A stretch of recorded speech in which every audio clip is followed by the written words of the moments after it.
With this series, we're going to explore the hip rotators. Now, what I mean by the hip rotators, first of all, the hip is this femur in the socket of the pelvis. So we've got the femur head, thigh bone, moving in the socket of the pelvis, and it can move into flexion, extension, so forward and back, out, abduction, in, adduction, and then also rotation. So we're going to be looking at all of these movements, but within the context of how they impact and relate to your hip rotators.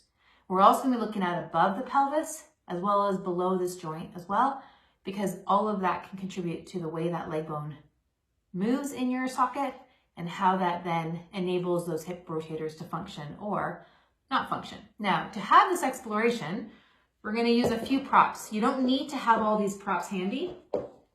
I've got a block, strap, pad, and a ball. You can use a pillow, you can use any kind of tie, you can have a blanket, so you don't need these specific things, but have something similar to them, okay? I'm gonna have this pelvis close by just to teach a few more concepts to you as we go. And we're gonna begin with just a little test. And the test is taking your ankle to the knee. So the ankle comes to the knee like so. Now, a lot of times when people do that, they move their pelvis like this. Right, so if I angle myself a little bit, then we do this. So you can see how my pelvis, you can see that in my pants, how my pelvis moves, my leg bone is not moving. What they don't necessarily do is this. Sometimes it's an awareness thing, sometimes it's a function thing. But the more important pieces is what they're doing is they're moving their pelvis on their rib cage versus moving their leg bone in the hip socket. So their brain thinks they're doing rotation, but in fact, what they're doing is movement of the pelvis to the ribs. And so then that becomes a neuromuscular pattern that starts to hone more and more and more. And that's not what we want to have happen, particularly if you're someone who's trying to resolve persistent pain. Then what you're doing is you're creating a pattern that continues to be the pattern. So when we look at this first, I want you to first notice, all right, when you take your ankle to the knee, are you actually moving the leg bone in the hip socket, or are you doing something else? Are you utilizing your jaw or your neck to do the movement? Are you gripping with your foot? Like anywhere else, what other patterns are you using that aren't needed to do the movement, right? That's the first piece of awareness that we're going to play with, yeah? So set that ground rule first. Are you actually moving the leg bone in the hip socket? That's number one. Then number two is what are all the other things that you're doing in order to do the movement, okay? Now what we're going to do is we're going to take the ball, and we're going to do this one of two ways. You can take the ball underneath your hips and just roll out. Now this might be difficult for your wrists, possibly. So if that's a trouble for your wrists, then just bring yourself down onto the floor, and you can kind of move around on the ball like this and kind of come into areas like so. You can also be in the position on your forearms, do the same thing. So you find the position that works best for you. I'll be up here, but again, all of those other ones work. Now, what becomes interesting when you're rolling out the ball is to play around with the orientation of your leg bone, of that femur. Because remember how I showed this to you, how that leg bone moves in the hip socket? So if you orient that leg bone in a different position than just down here, you're going to get access to different tissue. So said another way, if I'm here and if I'm moving like so, my femur is in this orientation, and then I bring the leg up a little bit, now I can access different areas. If I bring the ankle onto the knee, I can access different areas because I put more flexion in that joint. So just play around with what you can access by way of what's going on with your function. So you can even slide the leg up here. If you're on your back, you can take the leg out to the side, come onto the outside more of the hip with the ball. Yeah, just lift the ball and place it in different positions. Find some of those points that might feel a little, what I like to call sweet. Yeah? All right, and then come to the other side. It's sometimes quite surprising or shocking what's underneath. It really is about, for me, ball rolling is all about awareness. There's a lot of people who will talk about how it's a great self-massage technique, which is probably very, very true, but I find that when I teach the ball work, I'd rather not utilize it as a release technique. I'd rather use it as an awareness technique. And then you're aware of what is and is not going on, and then start to improve the movement so that tissue can actually change. Yeah, and so you change your mechanics and your neuromuscular mechanics, so then you don't actually have to keep utilizing the ball. Yeah, you don't have to keep utilizing that technique. Yeah, not that I'm saying it's wrong at all, but I want to help people improve their movement so they don't need to rely on those kinds of things. Yeah. All right, lovely. So now let's just for fun check something out. Come back onto your back. Bring the ankle to the knee. Now that might have changed significantly or insignificantly, or maybe no change at all, how that leg bone moves, what else you're utilizing further up or down the chain. That's always curious, isn't it? So now that you may have noticed a change or not, doesn't matter either way, you're going to take the strap and you're going to take the strap around your legs. And now I've got a super long one. You might have just one that you need to tie up or buckle up.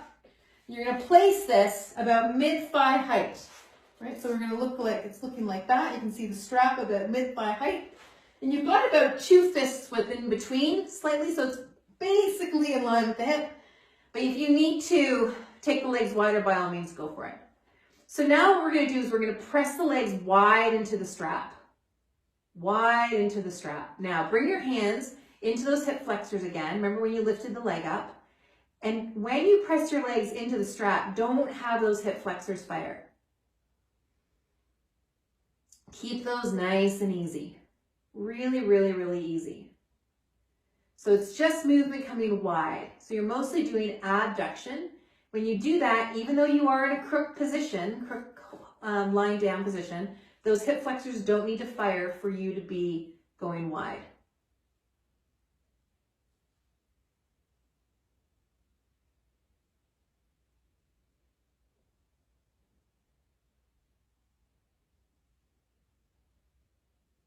Good job. Okay. Notice if there's any back stuff, even warmth or pressure in your sacrum. If that happens, I want you to press a little bit less. Make the effort less. Great. And then let that go. Take the strap off. And bring the block into it. Now, you can either put the block like this, or like this, or like this. This would be the narrowest, this would be the middle, and this would be wide. I'm going to do it the middle one. I find that for my body size, when it's the narrowest, my knees almost come into each other, looking like an upside down V, like a tent. And if it's too wide, then my legs are really, really wide. So first of all, check to see the comfort level for the block. Then also, you might need, like if you've got this between your legs and you're feeling something in your back or your sacrum, take it wider. And it may be that you need to use a pillow rather than a block, right? So if I'm here like this, you might need, and this isn't working for you even in the widest position, you might need a pillow or a bigger bolster between the legs to do this exercise. Either will work, okay? Or you can be here. Because sometimes what can happen is when you're holding something between your legs, you're asking for your inner thigh muscles to contract and hold that. And the opposing muscle group is in back behind here, and that there's snagginess there, and there's a dysfunctional pattern back there, that can kind of get riled up a little bit. And so taking the legs wider can provide a little bit of ease initially as you get the movement pattern down. And then as you develop more ease and things settle out, then you can bring your legs a little bit closer and then a little bit closer as you want. Okay, so don't be discouraged. If you need to take it wider, then by all means take it a bit wider. Okay. All right, so we're going to be here doing the same thing that we did with the strap, but this time the legs are going to move in. Okay, so if I show it to you more from this side, legs are moving in. But again, with my hands at my hip flexors, as the legs move toward each other, those hip flexors are not firing. Leg bones are moving toward each other, but the hip flexors are quiet. So only press through the inner thighs as much as those hip flexors don't fire and your back's not getting involved. Now, there are times where I sometimes coach my clients that if their back does want to get involved, I have them place their hands in their back and I coach them to say, okay, back, you don't have to get involved in this round. Just let the inner thighs do the work. And sometimes the movement has to be very, very, very, very small initially. for the person to become aware of that pattern and then to help that pattern resolve.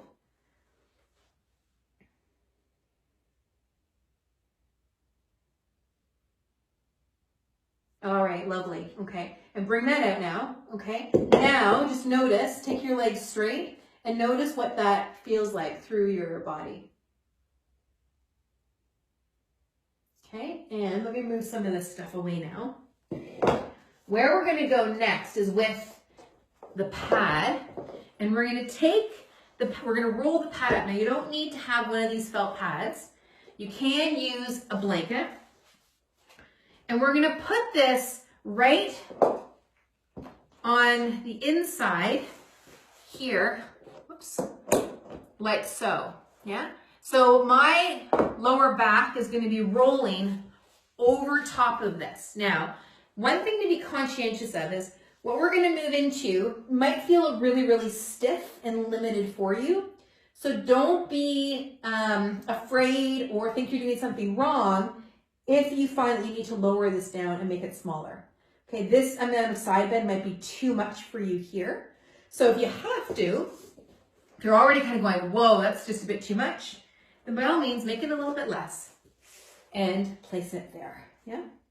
Right, so now what's gonna happen is that we're gonna move the pelvis away from the ribs. So with this pelvis, we're going to move so the pelvis goes like this. So the area between my ribs and my pelvis is lengthening. So watch that you're not overdoing it and creating tension in through the side, your bottom side, or even in your back. If that's happening, you're going way, way, way too much, and I would come out of this totally.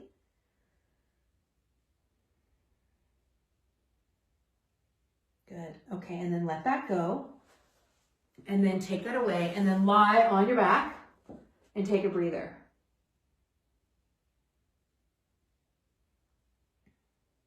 Good. And let's come to the other side now. I'm going to roll this one up a little bit bigger so you can see what that looks like. Bringing it on my side. My pelvis is right tucked up to it. So this is in the lower part of my back, but I'm in a side bend over it. And then from here, you can just sit right here and not do anything else. If you want to add to it, then that pelvis starts to move that way.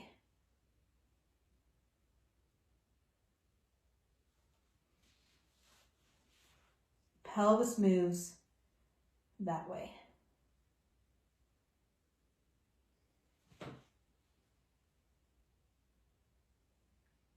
Good. And then come off of this and then lie on your back. Now notice what you feel.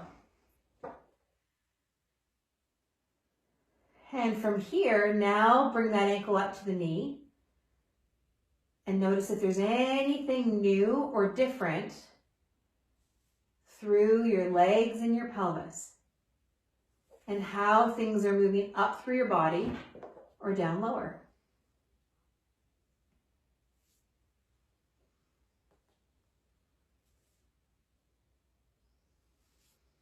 Okay, now from here, bring one hand to the front of your knee, and you're going to press this knee into your hand.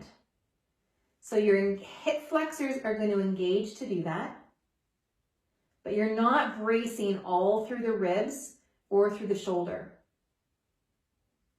And then come on back down, and then other side, hand to knee, knee to hand.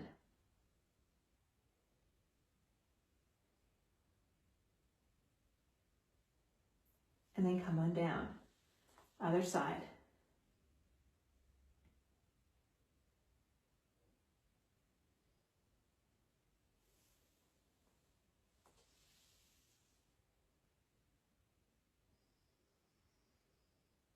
Great. Now from here, let's start to move those legs wide, rotate them, and then come back up.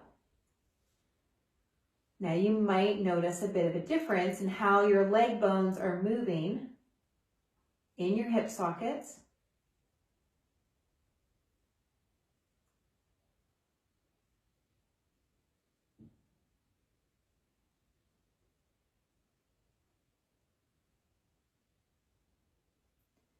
And then bring one leg up, followed by the other, and move those legs around. Exhaling as the legs come in, inhaling as the legs come away. And then other way.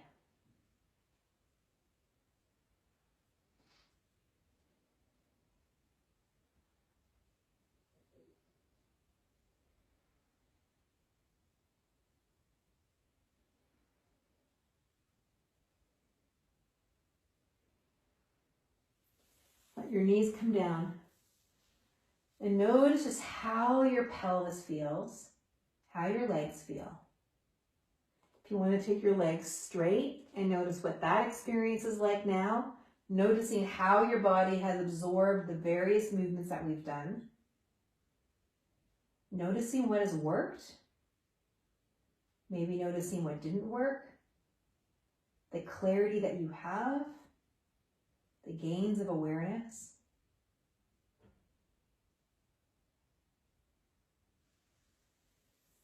And when you're ready to move, take a few breaths on your exhale and then slowly begin to come on up. And then take whatever this experience has been for you, take that into the rest of your day. If you are someone who has felt like, whoa, this one was awesome, and you're now feeling a whole lot better than you were feeling, here's what I'd like you to do next. You now know the feeling of good. You also know the feeling of crappy. Part of your process is now to notice when that good feeling starts to fade, moving towards crappy, right? When you know crappy, but good is more inconsistent, what you're noticing more of is some of this yellow light or whisper area, that whisper to let you know that crappy's coming.